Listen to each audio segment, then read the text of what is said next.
This is Jarrod Horak, and it's Tuesday, September 17th, and in this video I'm going to preview the 2024 Breeders' Cup Classic at Delmar.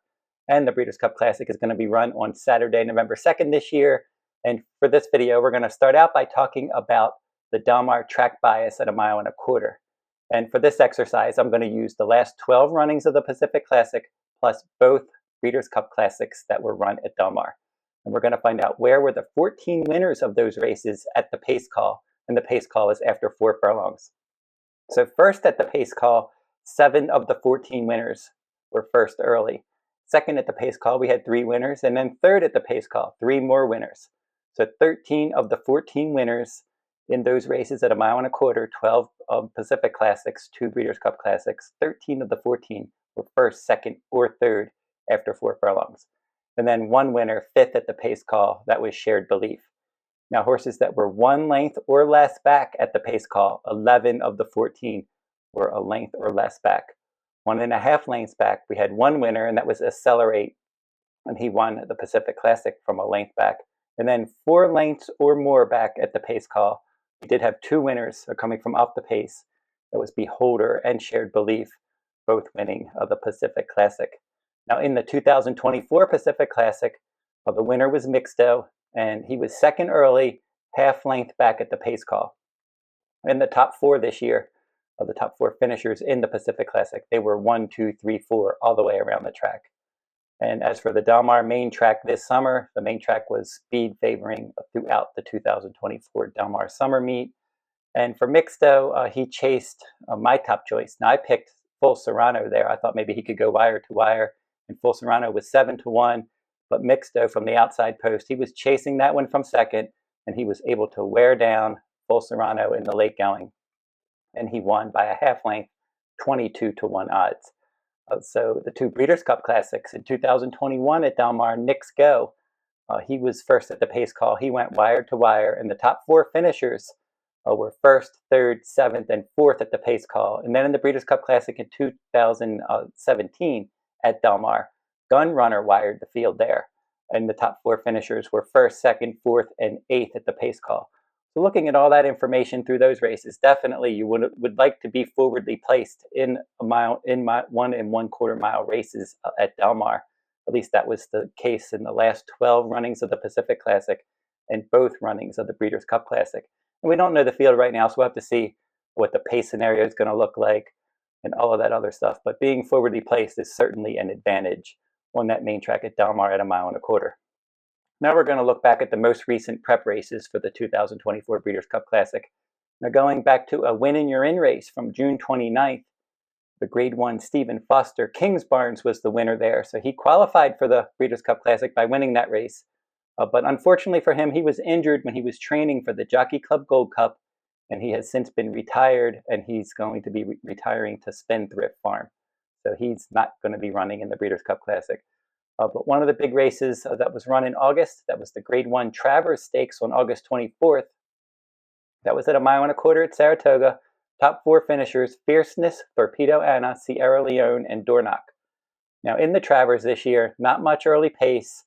Race flow was favoring horses on or near the lead. And Fierceness from that outside post, he was able to get the kind of trip that he likes. He likes to track the pace out in the clear, and that's what he did. And then he was able to open up a clear lead, and then Thorpedo Anna was saving ground, stalking the pace from the inside post, but Fierceness got the jump on her, and he was able to hold on and win by a head there. And then Sierra Leone was the only closer making up ground. He closed, and he finished a clear third. He was 6.5 lengths in front of Dornoch. Now the interior fractions in that Travers Stakes, 24.57, 23.52, so they picked it up in the middle. And then 24.44, final quarter in 25.74, and the final time there, 2:01.79. So that was a relatively fast Travers Stakes this year. And now we'll go through the 4 horses that finished in the top 4. And Fierceness now has 4 stakes wins. And it's pretty easy to figure out for Fierceness when he's going to run a big race now. We have enough data for sure. This was the first time in the Travers that he was able to run 2 alike. But more than anything else, outer posts, comfortable early pressing trips, moderate paces. If he can get that kind of scenario, Fierceness always runs his race. In the Breeders' Cup Juvenile, he had an outer post. He pressed a 19-1 long shot there, general partner, slow fractions there, and he was able to open up and win nicely. In the Florida Derby, he had an outer post, and he was able to control the race right up on the front end, slow fractions there. In the Jim Dandy Stakes, he had the outside post, and he chased a 25-1 long shot, Pony Express, once again, not fast fractions, and he got the jump one closer, Sierra Leone, and he won that race. And then in the Travers Stakes, outside post again, he chased 29-1 long shot, Batten Down, again, moderate splits, and he won that race. So for Fierceness, for the Breeders' Cup Classic, what they're going to want to see is moderate fractions and an outer post, and he can sit a nice, comfortable trip. If all of that happens, he could run a quality race. But if there's multiple early speed horses, and they're grade 1 quality horses, and they're not going to give it up, Fierceness isn't going to be able to most likely run his best race. But we'll have to see how all that plays out. And especially if he's the favorite, he could be worth trying to beat, especially if he gets an inner post and there are multiple horses that like to show speed. He's just not going to be able to work out that comfortable trip chasing a long shot like he has been doing, winning his stakes races. Thorpedo Anna, she goes next in the Grade 1 Cotillion Stakes at Parks on September 21st. She's going to be the overwhelming favorite in that race. And as of right now, trainer Kenny McPeak, he's targeting the Breeders' Cup Distaff. We'll have to see if he continues to go in that direction. Sierra Leone, he was the only closer making up ground. In his last 3 races, he didn't win any of them, though. But in the Belmont Stakes, the Jim Dandy, and the Travers Stakes, all of those races, they favored horses that were up close to the pace, and Sierra Leone was able to close ground and just fall short in those races, finishing 3rd in the Belmont, 2nd in the Jim Dandy, 3rd in the Travers. And he's 0 for 3 at Saratoga. All those races were at Saratoga, and he's lost all of those races. He breezed 4 furlongs in 49.65 seconds, 17th best of 86 at Saratoga on September 14th. He's a closer. He's going to need pace help. We just talked about how the track plays at 1.25 miles at Del Mar. But if we get a bunch of speed horses in there and we see any inclination that the track might not be playing that way, maybe he could be worth a bet. He's going to probably offer value. Typically, he's been the favorite and he's been coming up short, but he'll probably be a decent price in that Breeders' Cup Classic. As for Dornoch, he's the Belmont Haskell winner, and he's going to make his final career start in the Breeders' Cup Classic. After that race, he's going to retire to Spendthrift Farm at the end of the year. So now let's recap the Grade 1 Jockey Club Gold Cup. That was on September 1st at Saratoga, and that was also at 1.25 miles. We can compare the Jockey Club Gold Cup and the Travers Stakes.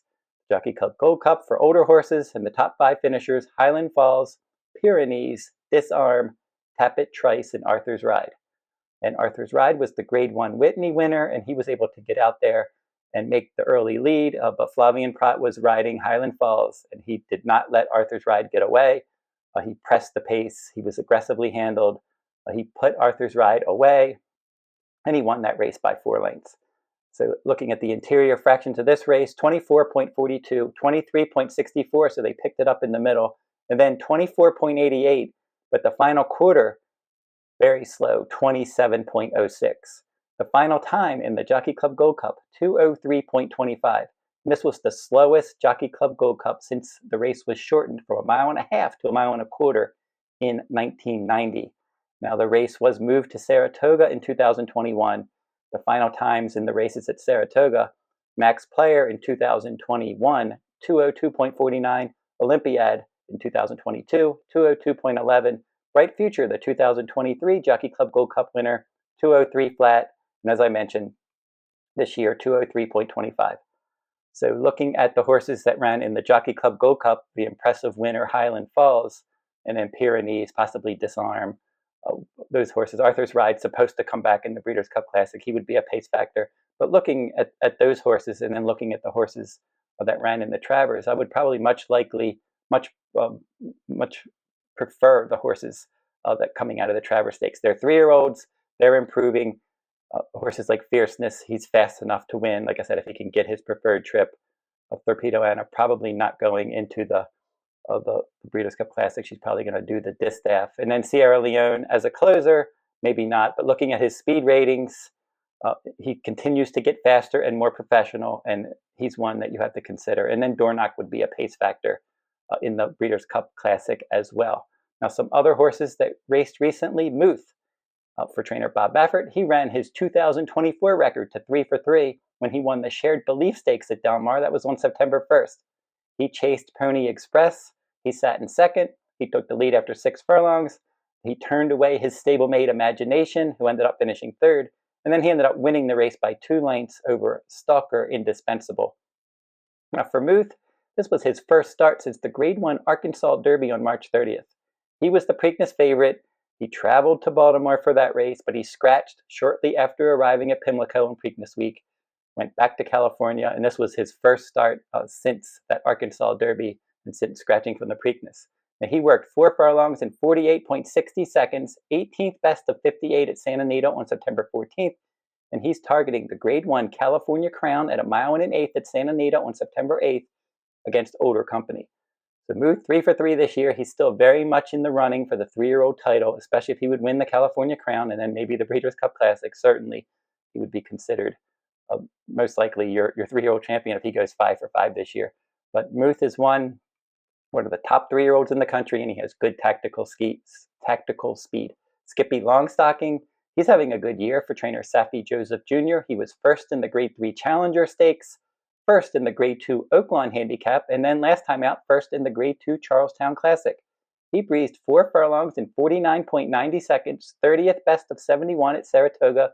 That was on September 15th, and his next start is the Grade 2 Woodward at Aqueduct on September 28th. So Skippylongstocking is a sharp horse, 9-furlong specialist. He has good early pressing speed.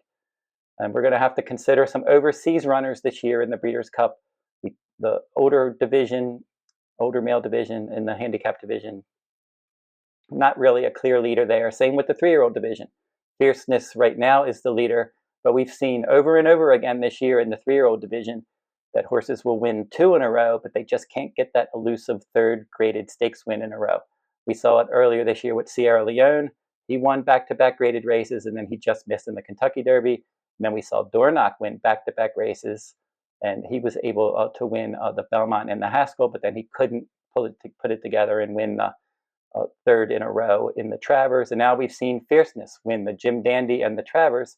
And now can he put 3 in a row together? Because we haven't seen any top 3-year-old really put it together and do that. And we'll see if he can.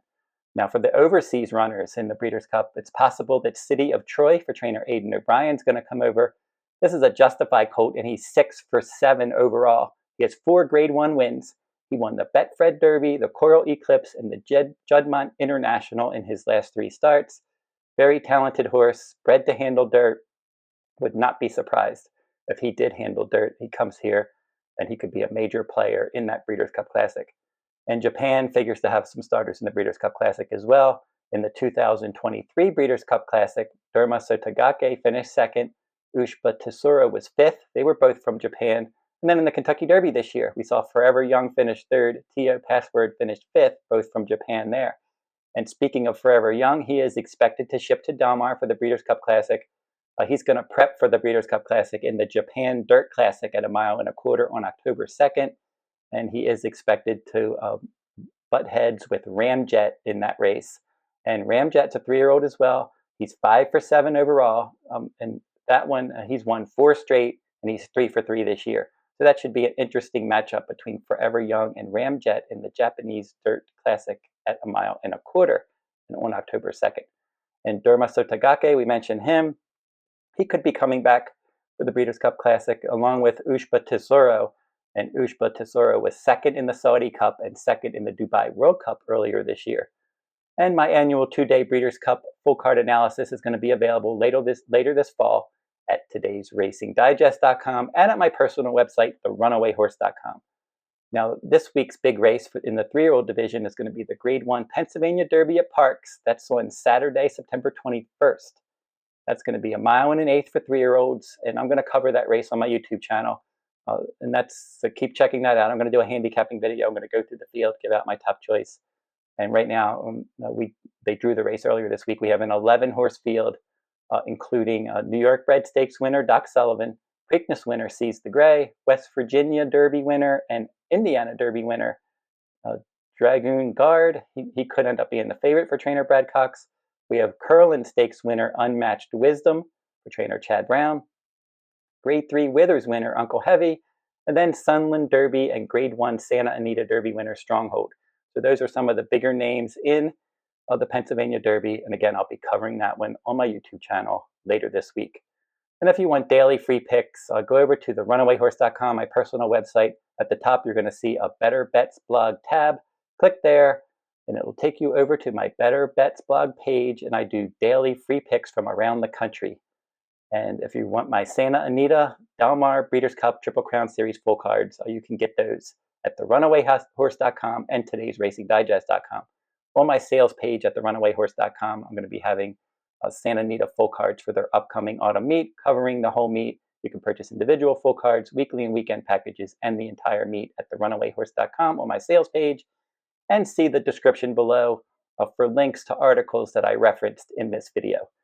And that'll do it for my first look at the Breeders' Cup Classic. I'll be coming back and doing more Breeders' Cup Classic updates as we have some more preps and some more news on the road to the 2024 Breeders' Cup Classic. And until I see you next time, good luck at the races.